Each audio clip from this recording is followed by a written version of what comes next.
Good morning बच्चों, कैसे हो आप। उम्मीद करता हूँ आप सब बहुत अच्छे होंगे। कविता का लेसन हमारा समाप्त हो गया था कि कविता का निर्माण किस प्रकार होता है और कविता में किन किन तत्वों का महत्व होता है। आज हमारी कहानी शुरू होती है और सबसे पहले हम कहानी का इतिहास जानेंगे कि कहानी का इतिहास कितना पुराना है।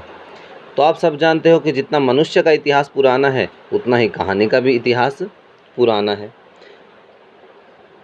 कहानी का मनुष्य जीवन से बहुत ही पुराना रिश्ता रहा है।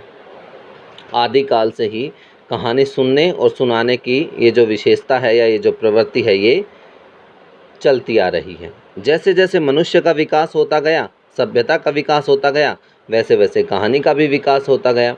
वैसे वैसे कहानी सुनाने वालों का विकास होता गया और कहानी सुनने वालों का विकास होता गया। लोग अच्छी अच्छी कहानियाँ सुनाने लगे और सुनने वाले भी अच्छे अच्छे श्रोता होने लगे। इसके बाद कहानी की जो मेन बातें आती हैं वो ये हैं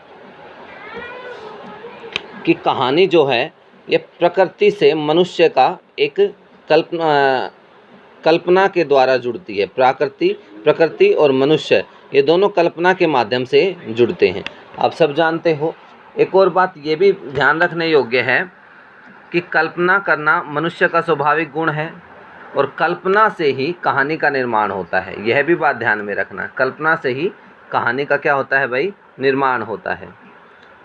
पहले तो कल्पनाओं के आधार पर कहानियाँ लिखी जाती थी, लेकिन धीरे धीरे क्या होने लगा, जैसे जैसे समय बीतने लगा तो मनुष्य सत्य घटनाओं के ऊपर भी आधारित करके कहानियाँ लिखने लगे। यानी कि जो घटनाएं वास्तव में घटी होती हैं ना, उनके ऊपर भी कहानियाँ लिखना मनुष्य ने शुरू कर दिया।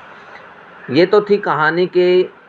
और धीरे धीरे अब आप सबको पता है कहानी एक ऐसी स्वतंत्र विधा के रूप में हमारे सामने आ गई है जिस विधा का कोई तोड़ नहीं है।